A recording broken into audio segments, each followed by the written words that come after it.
चुका हूँ। तो हम लोग आज देखेंगे हाइबर विधि द्वारा अमोनिया का निर्माण। जैसा कि मैं इसका चित्र दिखाना चाहूँ तो ये है हाइबर विधि द्वारा अमोनिया का निर्माण जिसमें किया जाता है। तो ये चित्र है और हमको एक बात याद रखना है कि जब भी हम बोर्ड एग्जाम का देने जाएंगे तो हमको चित्र बना के आना है और चित्र जो होना चाहिए वो बहुत ही सुंदर होना चाहिए, क्योंकि चित्र से ही हमको ज़्यादा नंबर मिलते हैं। और ये लिखना थोड़ा बहुत गलत भी होगा तो चल जाएगा, लेकिन चित्र जो होगा वो अच्छा होना चाहिए। तो हम लोग देखते हैं अमोनिया का निर्माण कैसे होता है। अमोनिया NH3 का औद्योगिक निर्माण हाइबर विधि द्वारा किया जाता है। तो जो अमोनिया होता है औद्योगिक निर्माण किसके द्वारा किया जाता है? हाइबर विधि द्वारा किया जाता है। तो हाइबर विधि में हम लोग देखते हैं कि बहुत अधिक पैमाने में जब हमको अमोनिया की जरूरत होती है तो हाइबर विधि का प्रयोग किया जाता है। यानी कि औद्योगिक के लिए, व्यापार के लिए हम लोग किसका यूज करते हैं? हाइबर विधि का प्रयोग करते हैं। फिर उसके बाद में हम लोग इसकी विधि देखते हैं कि इनकी विधि कैसी है।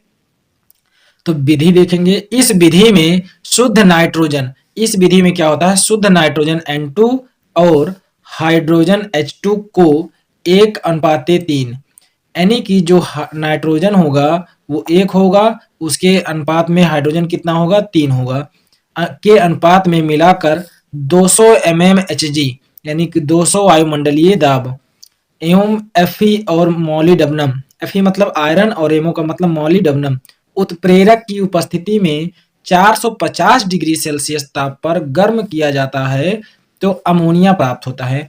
यानी कि नाइट्रोजन और हाइड्रोजन के जो अणु हैं उनको 1:3 के अनुपात में अगर हम लोग 450 डिग्री सेल्सियस ताप पर गर्म करते हैं तो हमको क्या प्राप्त होता है? अमोनिया प्राप्त होता है। तो ये था, हमको ज़्यादा बहुत बड़ा नहीं लिखना है, बस इतना सा लिखना है कि हाइबर विधि में क्या क्या होता है। और उसके बाद में इस विधि के लिए हाइबर को दिया गया था नोबेल पुरस्कार। तो ये भी लिख सकते हैं कि हाइबर विधि के लिए हाइबर को नोबेल पुरस्कार भी दिया गया था। और फिर उसके बाद में ये चित्र बना देना है हमको। चित्र में अगर हम लोग देखेंगे तो ये है कंप्रेसर पंप। कंप्रेसर पंप में N2 और H2 का मिश्रण 1:3 के अनुपात में क्या किया जाता है? इसमें भेजा जाता है। इसमें फैन लगा होता है, पंखा लगा होता है, उस पंखे की सहायता से इसको प्रेशर के द्वारा ऊपर की तरफ भेज दिया जाता है। ऊपर से इस नली द्वारा आकर के ये उत्प्रेरक कक्ष में चला जाता है। कहाँ पर चला जाता है? उत्प्रेरक कक्ष में आ जाता है। उत्प्रेरक कक्ष में Fe और MO, आयरन और मोलिब्डेनम पहले से ही प्रेजेंट होते हैं और इन दोनों की उपस्थिति में नाइट्रोजन और हाइड्रोजन आपस में मिल करके NH3 का निर्माण करते हैं। तो जो यहाँ पर NH3 होता है इसकी ताप लगभग 450 डिग्री सेल्सियस है, जिस कारण से ये गैसीय अवस्था में होता है। किस अवस्था में होता है? गैसीय अवस्था में होता है और बहुत ही हीट होता है। इसलिए इस नली द्वारा ऊपर ले जाया जाता है और ऊपर ले जाकर के संघनित कक्ष में छोड़ दिया जाता है। संघनित कक्ष में ठंडे जल भरे होते हैं, जिससे जो यहाँ पर NH3 के गैस आते हैं, ये ऐसे यहाँ लगा देंगे। ये इसलिए लगा रहे हैं क्योंकि ये राउंडेड हो जाता है ताकि गैस आराम से नीचे आए और ये ठंडी हो जाए। तो यहाँ पर गैस धीरे धीरे इस नली की सहायता से नीचे आता है और ऊपर से नीचे पहुँचते पहुँचते ये जो गैस 450 डिग्री सेल्सियस ताप पर गर्म हुआ होता है ये ठंडा होकर के जलीय रूप में नीचे ये बैठ जाता है, जिसको हम लोग क्या कहते हैं? द्रव अमोनिया कहते हैं। जिसको हम लोग क्या कहते हैं? द्रव अमोनिया कहते हैं। फिर इस द्रव अमोनिया को हम लोग यहाँ से बाहर निकाल लेते हैं। यहाँ पर एक लगा होता है टोटी, जिसके सहायता से बाहर निकाल लेते हैं। और जो अभी यहाँ पर ठंडे जल की सहायता से नहीं द्रव अमोनिया में बदले हैं वो क्या होते हैं? इस नली द्वारा गैस दोबारा इस रिसर्कुलेशन पंप, देखो यहाँ पर लिखा है सर्कुलेशन पंप, लेकिन ये रिसर्कुलेशन पंप इसका नाम होता है। रिसर्कुलेशन पंप द्वारा इसे पुनः इस पाइप द्वारा इस उत्प्रेरक कक्ष में भेज दिया जाता है। फिर से उत्प्रेरक कक्ष में इसको हीट किया जाता है Fe और MO के प्रेजेंस में, जिससे पुनः ये क्या हो जाता है? गैस के रूप में परिवर्तित हो जाता है NH3 गैस के रूप में, और वो पुनः इसमें भेजा जाता है। और जब ये जल के साथ फिर ठंडा हो जाता है तो ठंडा होने के बाद ये नीचे तली में बैठ जाता है और नीचे तली में जब बैठ जाता है तो फिर इसको हम लोग बाहर निकालते हैं। ये प्रक्रिया तब तक चलती रहती है जब तक पूरी तरह से N2 और H2 NH3 में ना परिवर्तित हो जाएं। तो ये था हाइबर विधि, और हाइबर विधि में सबसे ज्यादा मात्रा में अमोनिया प्राप्त किया जाता है, इसीलिए इसे कहते हैं अमोनिया का औद्योगिक निर्माण हाइबर विधि द्वारा किया जाता है। आइए हम लोग इसका रासायनिक समीकरण देखते हैं। रासायनिक समीकरण N2 + 3H2, यानी कि ये देखो यहाँ पर अगर हम लोग देखेंगे तो N2 के कितने मॉलिक्यूल हैं, एक अणु है, यानी कि एक मॉलिक्यूल है, प्लस हाइड्रोजन के कितने अणु हैं या कितने मॉलिक्यूल हैं, तो 3 हैं, यानी कि 1:3 के अनुपात में। तो 1 से 3 के अनुपात में जब हम लोग इसको मिलाते हैं तो उससे हमको NH3 निर्माण होता है। यहाँ पर देखिए Fe और MO ये क्या है, उत्प्रेरक है, और कितने ताप पर गर्म किया जाता है, 450 डिग्री सेल्सियस पर। जब 450 डिग्री सेल्सियस पर 200 वायुमंडलीय दाब लगाया जाता है तो हमको NH3 अमोनिया प्राप्त हो जाता है। फिर इसके बाद में हम लोग इनके गुण के बारे में देखेंगे। तो अमोनिया का गुण, अमोनिया का हम लोग सबसे पहले भौतिक गुण देखेंगे।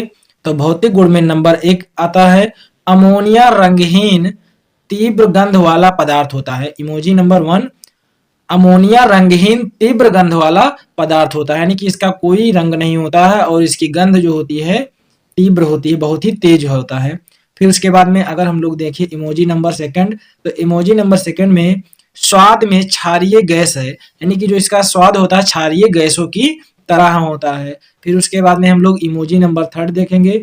इमोजी नंबर 3 में हम लोग देखेंगे अमोनिया वायु से हल्की है, यानी कि जो अमोनिया होता है ये वायु से हल्का होता है। फिर उसके बाद में हम लोग इमोजी नंबर 4 देखेंगे, अमोनिया ठंडा करने पर रंगहीन द्रव में बदल जाता है। अगर अमोनिया को हम लोग ठंडा कर दें तो अमोनिया रंगहीन द्रव में बदल जाता है।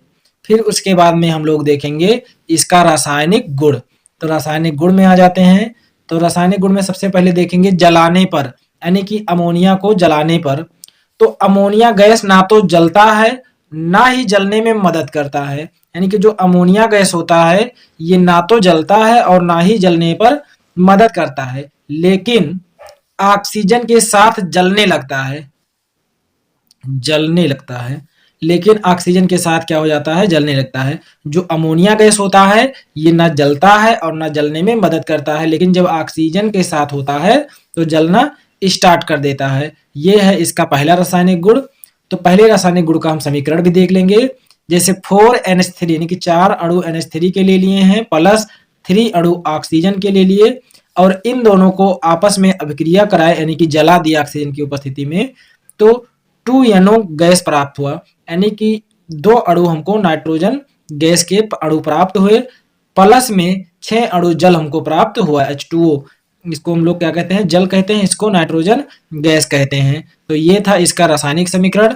इसके बाद में हम लोग इमोजी नंबर 2 देखते हैं। इमोजी नंबर 2 में अम्लों से अभिक्रिया, यानी कि अम्लों के साथ ये कैसे अभिक्रिया करता है।